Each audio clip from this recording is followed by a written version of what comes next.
Nous sommes de retour pour la deuxième partie de Politicien, votre rendez-vous politique. Et pour cette deuxième partie, trois invités m'ont rejoint. Madame Anastasie Mutoka, vous êtes membre du MLC, le Mouvement pour la Libération du Congo. Merci Madame Mutoka d'avoir accepté notre invitation.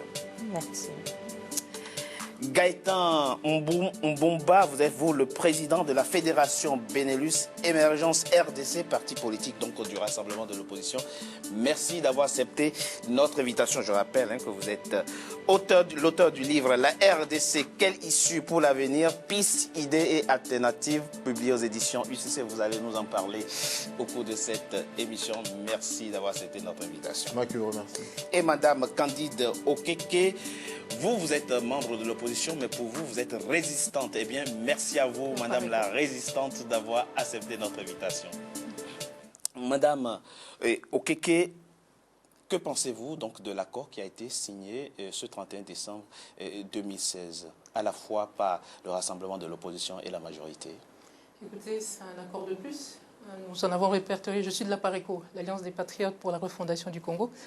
Comme je vous ai dit, je suis résistante. Et ce que nous avons fait, puisque nous observons de très près, évidemment, tout ce qui se passe en République démocratique du Congo, c'est que nous avons répertorié depuis au moins 1997 plus d'une vingtaine de dialogues qui n'ont abouti à rien. Et celui-ci, il faut arrêter de dialoguer. Non, bien, on peut dialoguer, mais il faut voir le contexte. Il faut que le problème qu'il y a de fond là, qui fait que même ce dialogue-là, ces accords-là n'apporteront rien, c'est qu'il y a un mauvais diagnostic qui a été posé en République démocratique du Congo. Tant qu'on continue à partir de ce mauvais diagnostic, le bon diagnostic, oui, s'il vous plaît. Écoutez, qu'on nous explique pourquoi il y a 40 000 militaires rwandais au sein de notre armée, pourquoi il y a 50 généraux rwandais au sein de notre armée, qu'on nous explique pourquoi les FDLR qui sont à l'est de la République démocratique du Congo, qui sont là depuis des années, qui sont déjà vieux d'ailleurs, dont on n'arrive toujours pas à nous donner le chiffre, pourquoi, alors qu'ils sont dans une zone enclavée, la MONUSCO, avec les drones dont ils disposent, avec la force d'intervention rapide qui se trouve là, pourquoi on n'a toujours pas résolu le problème? Donc la réalité est ailleurs. Alors tout ce qu'on est en train de nous faire là, ce sont des comédies qui n'apporteront rien. Et là où je peux vous dire, puisqu'on parle d'inclusivité, n'est-ce pas, pourquoi ça n'aboutira pas? Parce que si on veut une vraie inclusivité, on doit s'assurer que la population est d'accord avec ce qui est en train de se passer. Pourquoi ça n'aboutira pas? On suit ce sujet de la rédaction signée Idelette Mirabel Bissou et on en parle après. Madame Okeke. C'est le 31 décembre 2016 que l'accord politique entre l'opposition et le pouvoir a été signé en République démocratique du Congo. La conférence épiscopale nationale du Congo, SENCO, qui était au centre des négociations, indique, entre autres points de l'accord, le maintien au pouvoir du président Joseph Kabila jusqu'au 31 décembre 2017 ou plus tard. Cet accord en vigueur depuis la date de signature doit poser les jalons de la congestion du pays après la fin du mandat du président Joseph Kabila le 20 décembre 2016.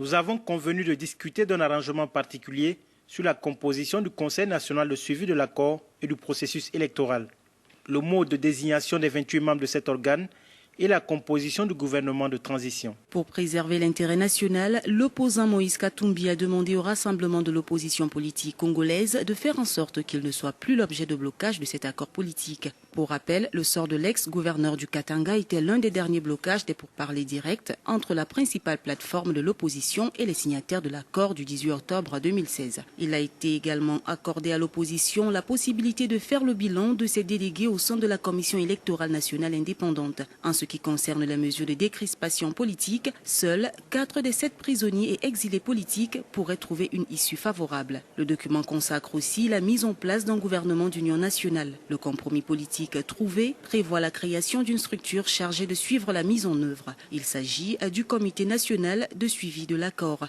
La direction de ce comité de suivi a été confiée à Étienne Tshisekedi, président du Conseil des sages du Rassemblement de l'opposition politique congolaise. Il sera aussi chargé de surveiller l'évolution du processus électoral en RDC.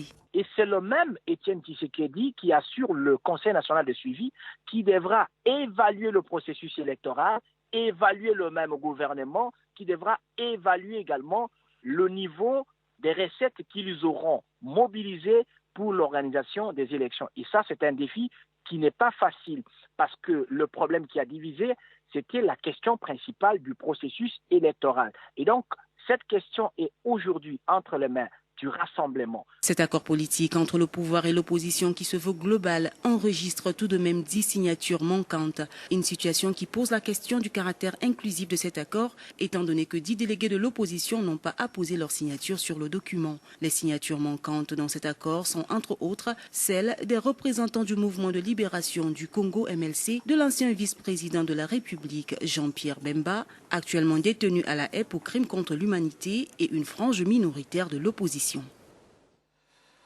Madame Mutoka, vous êtes membre du MLC, le mouvement pour la libération du Congo. Je rappelle que, et on l'a vu dans le sujet, le mouvement pour la libération du Congo, c'est le mouvement de Jean-Pierre Bemba, l'ancien vice-président de la RDC, aujourd'hui incarcéré à la CP. Alors on peut dire aujourd'hui que le malheur est arrivé par le MLC, puisque c'est vous qui avez refusé de signer ce document et qui donnait aujourd'hui de l'eau au moulin de la majorité.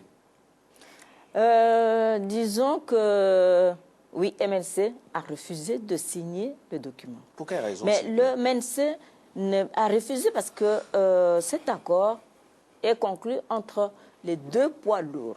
La majorité présidentielle qui veut que Kabila reste là et le rassemblement dirigé par l'UDPS qui, eux, veulent avoir des postes. Donc, se partager, gérer ensemble le Congo pendant la transition, se partager les postes 50-50. 50-50. Non, madame, non, vous ne répondez pas à ma question. Est-ce que vous avez accepté de participer au dialogue? Parce que vous dites, l'accord a été signé par les deux poids lourds. Mais est-ce que vous avez participé au dialogue? Est-ce que vous avez... C'est parce qu'ils étaient au dialogue que vous êtes retiré? Non, c'est pas ça. Donc, c'est-à-dire que nous avons participé au dialogue. Oui. On a tout fait pour que nous puissions participer au dialogue. Le dialogue que nous ne voulions pas avant, parce qu'on ne voulait pas, mais on a accepté. Oui. On a accepté, on a assisté au dialogue. Et on a apporté une grande contribution, qui est vraiment, en tout cas, même admirable. Ça s'est vu. Nous avons participé jusqu'à la fin. Mais le problème qui est là, c'est que l'accord, on s'est accordé pour se partager quelque chose. Qu'est-ce que vous avez exigé que vous n'avez pas obtenu? Exigé. Donc nous avons dit, nous ne partons pas. Voilà, nous ne partons pas à la négociation, au dialogue pour nous partager les postes. C'était ça. Les postes, c'est-à-dire gérer la transition. Nous ne voulons pas devenir des ministres, nous ne voulons pas ceci, ça. Nous ne voulons pas ça. Voilà, nous ne voulons pas. Qu'est-ce que vous voulez? Pour nous, le Front pour le respect de la Constitution. Donc, MNC, avec le Front pour le respect de la Constitution, il était convenu que le président et toute la République devrait respecter la Constitution. C'est-à-dire, concrètement, dites-nous aujourd'hui. La Constitution, c'est-à-dire que Kabila est maintenant illégitime. Illégitime, illégal. Donc, le 19 décembre, il ne devrait pas être là. Il devrait déjà céder la place.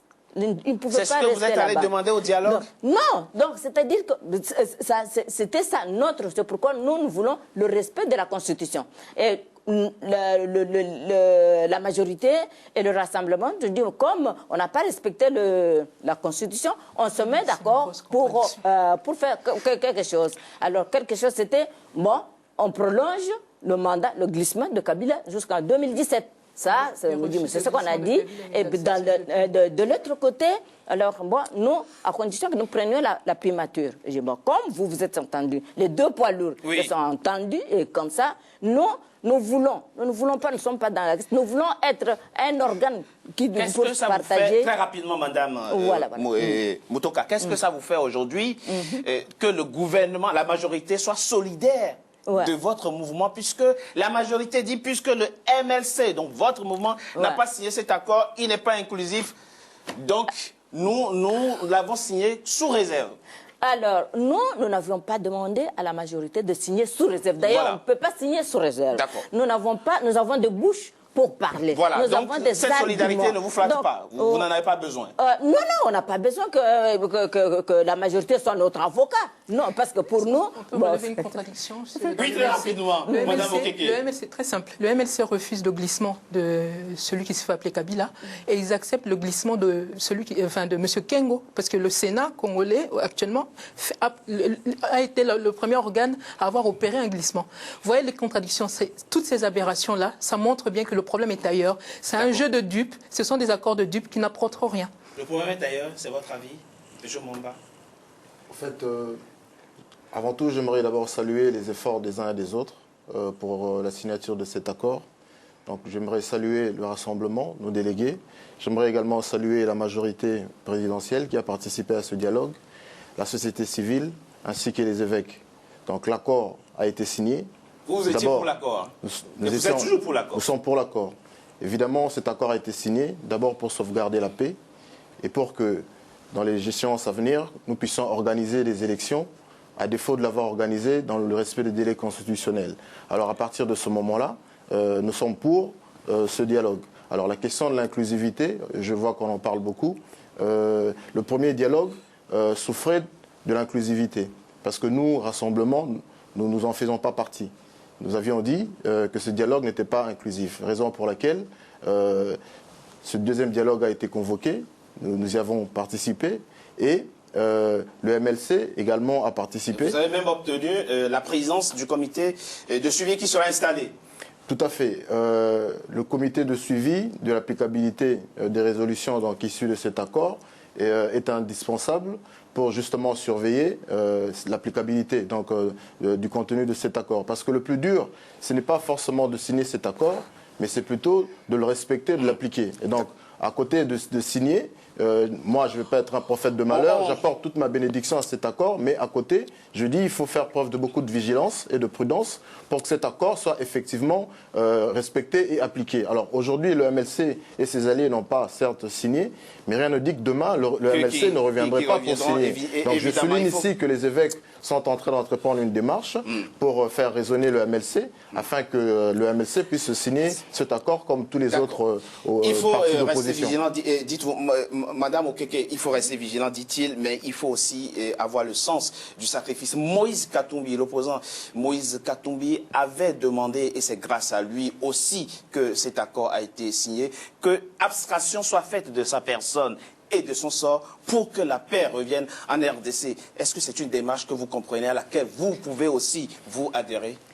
Moïse Katumbi, dans l'échiquier politique congolais aujourd'hui, c'est un des plus grands imposteurs après celui qui se fait appeler Kabila. Pourquoi? Je peux vous donner les références. Il y a une interview de Moïse Katumbi dans laquelle il dit lui-même qu'il est d'origine zambienne. Il n'arrête pas de nous chanter qu'il faut respecter la Constitution, etc. Mais la Constitution congolaise ne lui permet pas, en l'état, de se présenter, de postuler même aux élections présidentielles. Donc, quand Moïse Katumbi est en train de nous faire cette espèce de comédie, il a contribué à quoi? Nous sommes déjà dans un régime d'imposture, d'occupation. Ils veulent aller aux élections. On est en train d'embrouiller les Congolais inutilement. Et le problème qu'il y a aujourd'hui, je ne veux même pas m'étaler sur le cas de Moïse Katumbi, parce que je me dis... c'est pas l'objet d'ailleurs. Voilà, donc vraiment, ce sont des simagrées inutiles. Il y a des gens aujourd'hui qui sont dans les prisons chez nous, hein, pour moins que rien, ils sont enfermés. Pourquoi on fait un tel cas de cette personne qui lui-même a déjà reconnu qu'il n'était pas d'origine congolaise? Non seulement ça, il a contribué même à la vente d'uranium et tout ça avec quelqu'un comme Kabila. Ce sont des criminels tous les deux. Quel est aujourd'hui, selon vous, le schéma de sortie? Le schéma de sortie, c'est commencer par poser le bon diagnostic. La constance en RDC, ça a été les pillages, les viols. On ne peut pas dire, j'ai entendu tout à l'heure, on dit démocratie, l'occupation, ça doit être traité en second. Pas du tout. Vous, la question, il y a des gens aujourd'hui, regardez, je vous pose une question simple. Quelqu'un qui veut aller aux élections aujourd'hui, il va aller faire campagne à l'est de la RDC. Il va dire aux gens, votez pour moi. Mais ces gens vont dire, monsieur, on aimerait être ne fût-ce que vivant le jour des élections. Ce n'est même pas garanti. Donc, il faut revenir à la base. À Sainte-Cité, on avait promis aux Congolais qu'ils auraient la paix. La paix n'est pas revenue. On continue à tuer, à violer les Congolais. Et on nous parle d'élections. C'est complètement aberrant. Il n'y a aucun pays au monde où on pourra accepter ce genre de choses, sauf en République démocratique du Congo. La question prioritaire, selon vous, c'est la question de l'occupation, la souveraineté, question de sécurité, la question de souveraineté. Madame Mutoka, le MLC, qu'est-ce que vous êtes aujourd'hui prêt à faire? Puisque la majorité dit, si vous ne signez pas, il n'y aura pas d'accord véritable. Vous êtes prêt à signer l'accord? Si oui, quelle est votre condition aujourd'hui? Mis à part la question de Kabila doit quitter le pouvoir. Vous savez très bien que c'est plus possible. Il est là, il sera là jusqu'à l'élection prochaine du nouveau président. Voilà. Nous, notre réponse est claire. Madame Mutoka. Est claire. Oui. Bon. Alors, si Kabila est là jusqu'en 2017, d'accord. On a travaillé ensemble pour faire passer cet amendement-là. Le rassemblement prend la primature. Très bien. Pour la gestion, ils gèrent ensemble. Et nous, nous voulons être le contrôleur. Juste ça pour voir ce qui va se passer. Donc, faire partie du comité de suivi pour voir, ils ont signé, parce que la Constitution a été signée, ça n'a pas été respecté par la même si aujourd'hui on vous fait une place au sein du comité de suivi, si on fait une place au MLC, vous accepterez mais oui, signer. Sûrement. Et puis, nous ne disons même pas aux gens de ne pas, disons, appliquer l'accord. Parce que nous n'avons pas signé, disons qu'ils peuvent directement appliquer ça. Nous sommes pour qu'ils puissent appliquer. Mais vous pensez que l'élection présidentielle peut avoir, les élections peuvent avoir lieu d'ici le 31 décembre 2017? Très rapidement, ce sera la dernière question pour qu'on marque une courte pause. Dites-nous, que pensez-vous aujourd'hui de ce calendrier électoral, du moins de ce délai fixé, le 31 décembre 2017, pour avoir de nouvelles élections en RDC? C'est tenable le délai, selon vous? Oui, c'est tenable réellement si on respecte, on applique l'accord comme c'était dit là, en respectant le calendrier qu'on aurait. Madame Okeke, très rapidement, c'est un délai tenable à vos yeux? C'est une aberration. Il y a des préalables qui ont été fixés depuis Sun City, qui n'ont jamais été... Non, je ne vais même pas rentrer dans les détails, je vous dis juste que les 5 préalables fixés depuis Sun City pour organiser des élections n'ont jamais été tenus. Je prends un exemple simple, le recensement, etc. On ne sait pas en quelques mois qu'on va y arriver. L'argent qu'ils n'avaient pas pour organiser des élections pendant tout le mandat, soi-disant, passé, ils vont le trouver là en quelques mois pour... Non, c'est aberrant. Et puis, celui qui se fait appeler Kabila, lui, son objectif, ça a été de gagner du temps, de traîner en longueur. Et il s'est trouvé quelques complices, notamment l'UDPS et MLC, apparemment aussi. Merci à vous d'avoir participé à cette deuxième partie. Quel sera le sort réservé à l'accord signé ce 31 décembre 2016? On en parle dans la troisième et dernière partie de notre émission après une courte pause. À tout de suite.